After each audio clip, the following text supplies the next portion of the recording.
Hi students, welcome to our pre-recorded webinar interview where we have with us Holly George. Holly, welcome. Hi. We're so excited to talk to Holly today. I think that what we'll do just to kick everything off, Holly, is we'd love to know a little bit about who you are and a little bit about your story.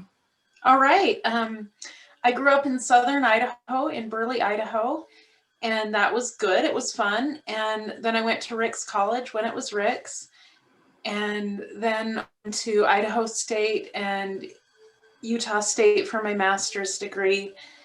I took a couple years as a break trying to figure out what to do. I worked for the First Lady of Utah. And then I went to University of Washington in Seattle for the doctorate. I met my husband there the first day I was there. We, after that, went to Spokane, Washington for 3 years. We were in Seattle for a couple years, then went to Spokane for 3 years, and then down to Vegas for 3 years. And then we've been in Utah since then. So we've been everywhere in the West, I guess. Yeah. And what are you currently doing in Utah? Sorry. I work for Utah State. Yes, that's a good question. I work for the Utah State Historical Society / the Utah Division of State History. It's all under an umbrella.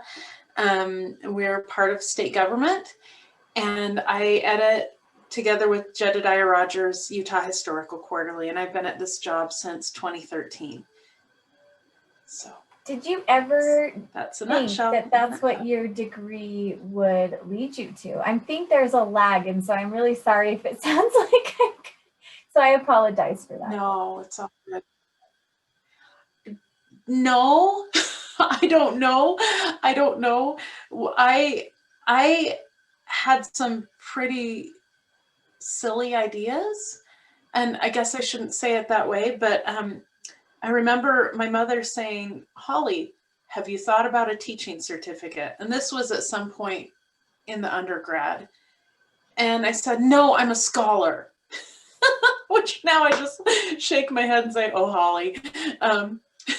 But no, I didn't know what I was going to do, honestly, and I don't recommend that path. I just wanted to learn. I just wanted to learn. You know, I grew up in this farming town, and I loved learning, and so to go to university and like be in the library was nirvana. And I just wanted to soak up information, and that's what I wanted to do, was just learn. And as I was working on the dissertation for all those many years, my motivation was, I want to get this information out. I want it out of my head and into the world. And did I have a plan? No, that was not good. So no, I didn't know that this would end up here. So you talked a little bit about things that draw you to this work, right? This idea of I had the plan to learn, and then I had the plan to disseminate, but it seems like there's something else there that's drawing you to it. Can you tell us a little bit about that? Oh, I love learning. I just love to know things. And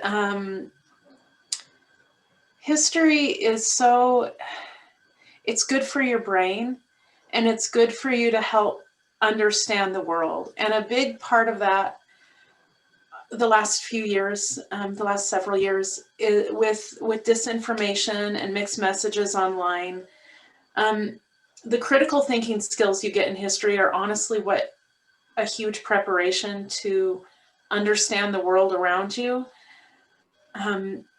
They're hugely important, and to not understand people, but it's like you have this background that is so helpful, and you have the skills that are so helpful, and that's a huge part of it. You know, a big part of my job past year or so, the past actually few weeks, is we're working on a project called the Peoples of Utah, and it's a revisiting a project from the 1970s to understand different ethnic groups and communities in Utah.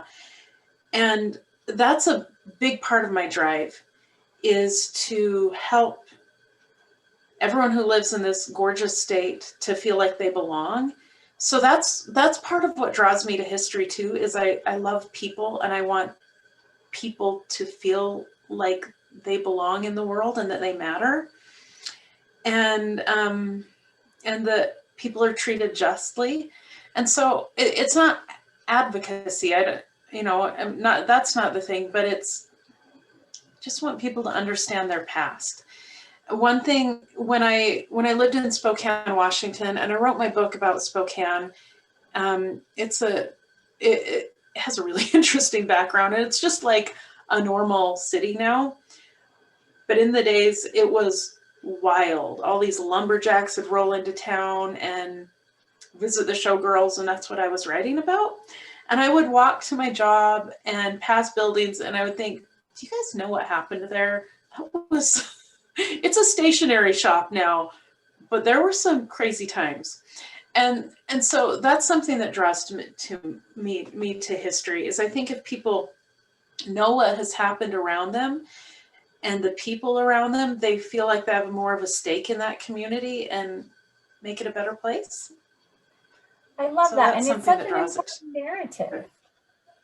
It's such an important narrative right now. You said that it's not necessarily, like, the advocacy piece isn't necessarily something that you're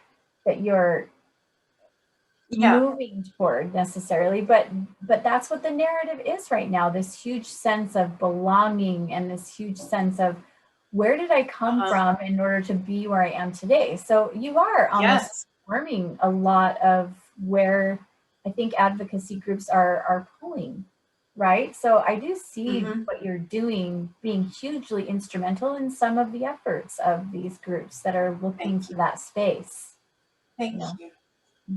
Yeah, and that's part of what we want to do. And it's not me, it's several of us at the Division of State History. All of us are trying to do it, really, is say, okay, what are the facts? What can history answer? And here it is. Here it is. And to give people a background for policymakers as well. Just to lay out the facts and to help people feel like part of the story. So. Thank you for that. So you talked a lot about the skills that are necessary for you to do what you do. You talked about this ability to critically think. What other skills are necessary to do the kinds of things that you do all day? Well, my main gig here at work is editing Utah Historical Quarterly, again with Jed Rogers. We're a team. And those are skills I've picked up along the way. I love writing. I don't get to do enough of it these days, but I love writing. I've loved literature since like birth. And so those are skills. Those are real skills that you need to develop. Or do I have it here? The Chicago Manual of Style, dear to my heart.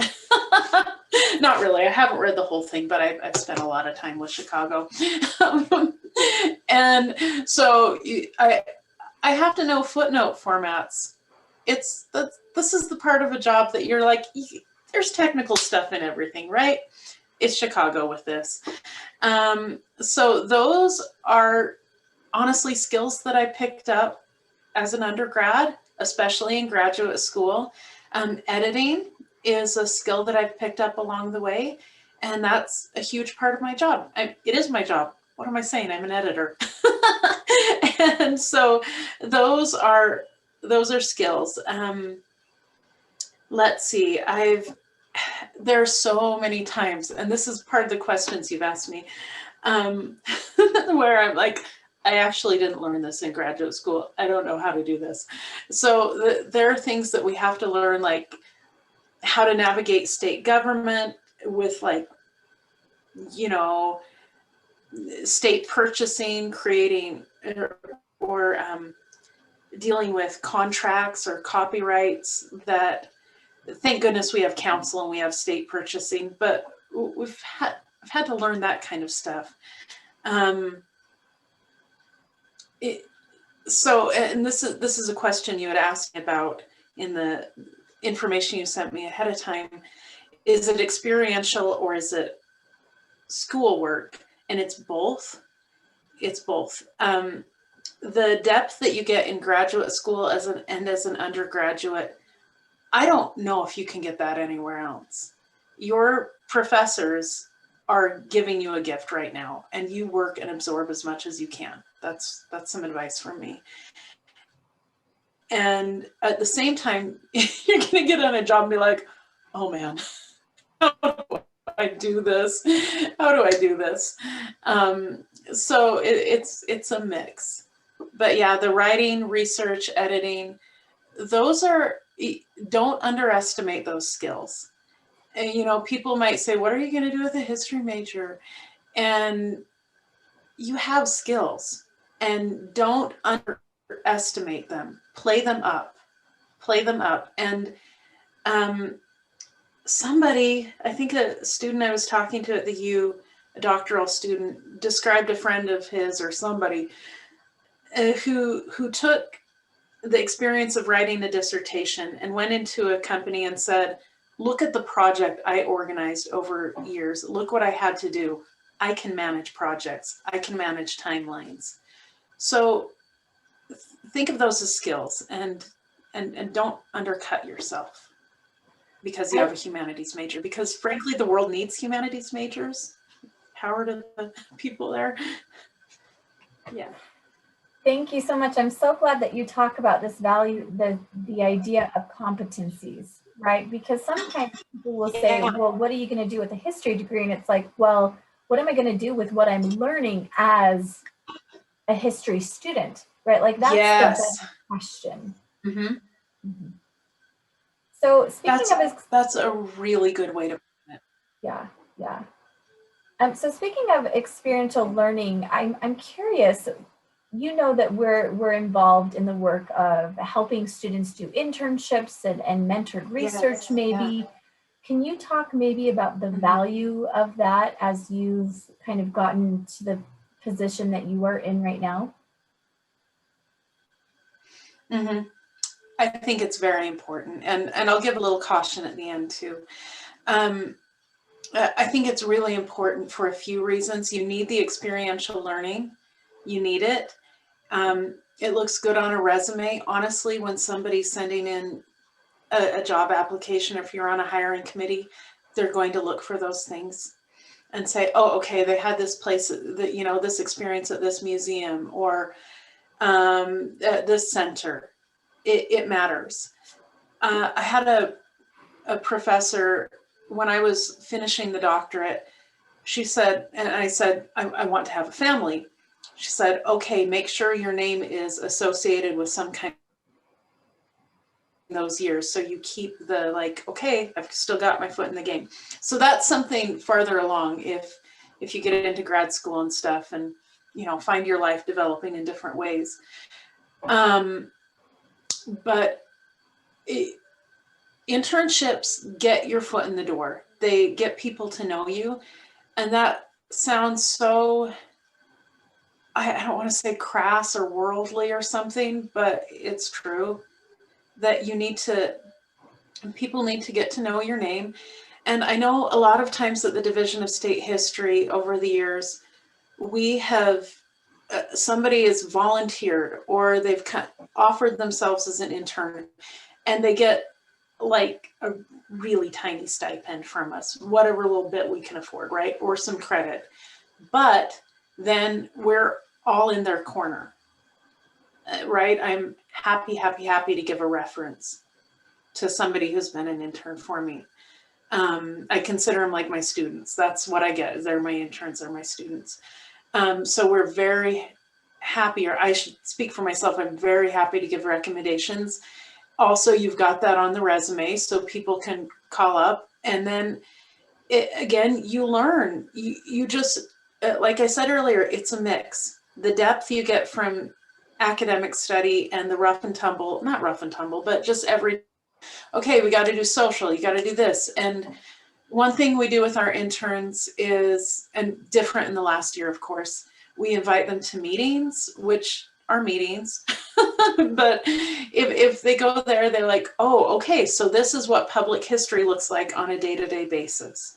You know, working with a board, trying to keep in with the state guidelines, trying to reach out K through 12, you know, so they can learn those little things. And it just all accrues bit by bit, you know. I had a lot of internships, and I was nervous about that. Like, geez, does she look like always a bridesmaid, never a bride, right? I had a lot of internships, but I learned from them.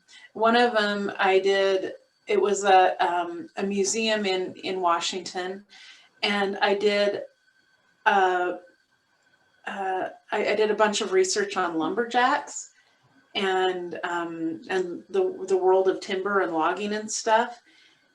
And that has helped me later on now in my job.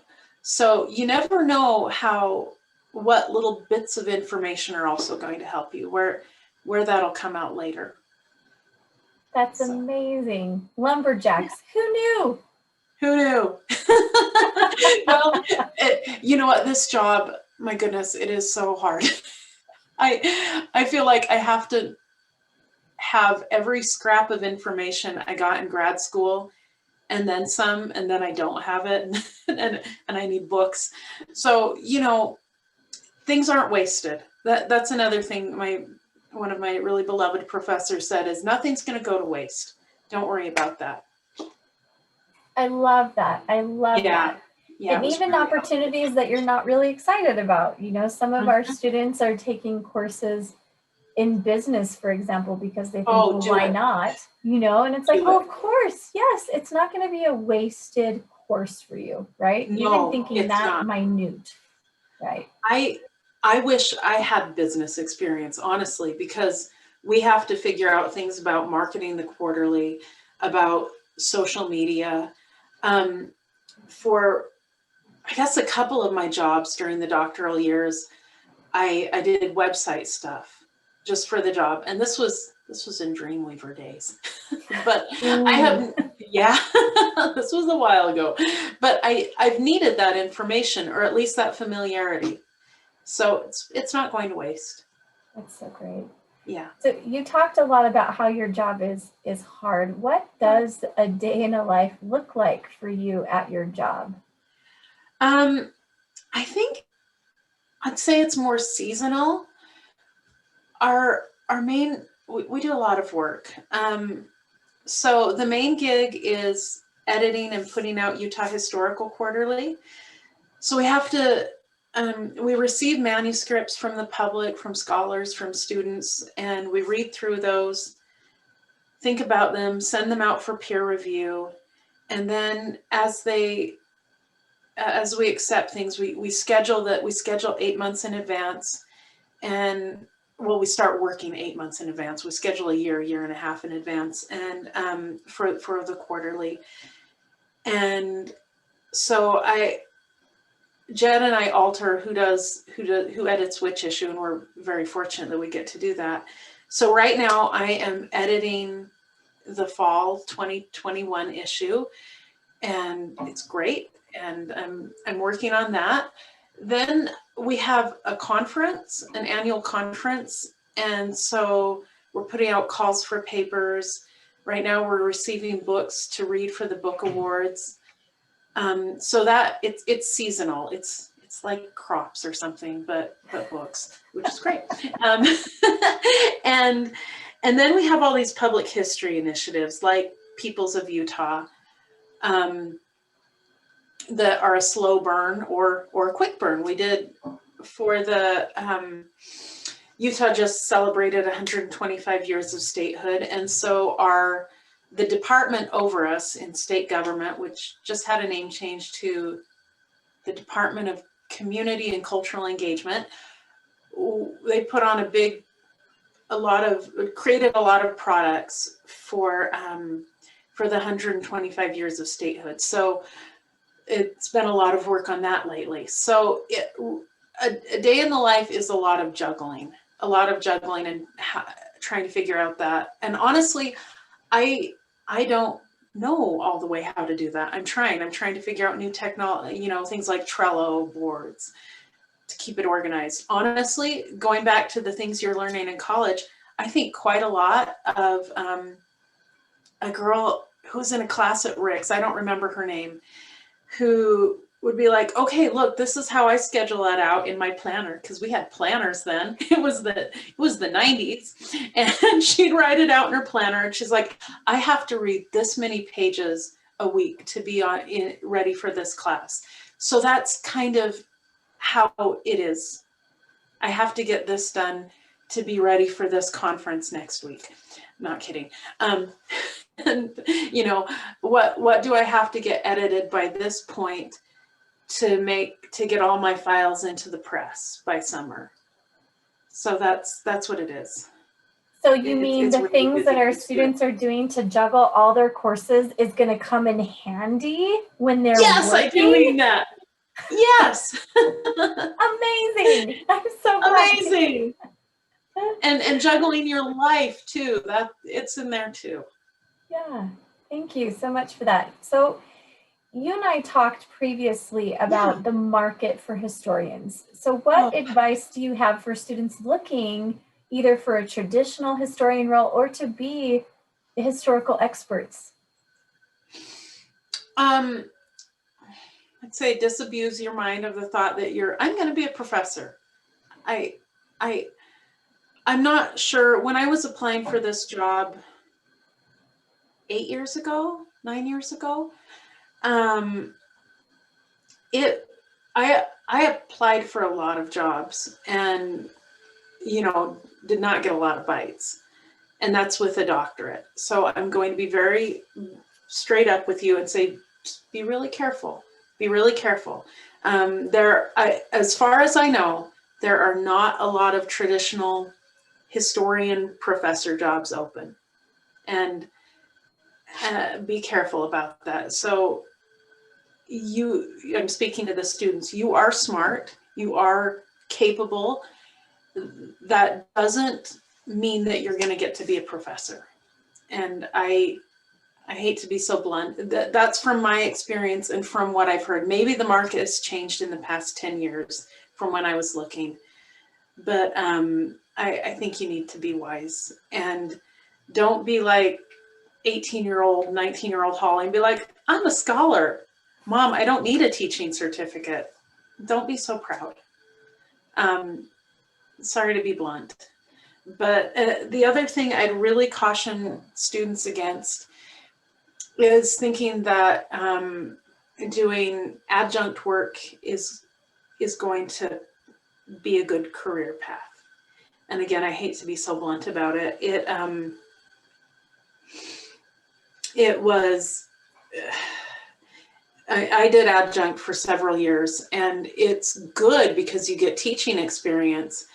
But as far as I know, you are not going to get benefits. You are not going to get a long-term contract. It is not the same as tenure track. So don't think that it's the same as tenure track. When I was doing this, and I did adjunct in Washington State and in Nevada, I would drive around to 3 different community colleges. I didn't have an office. I worked out of my car.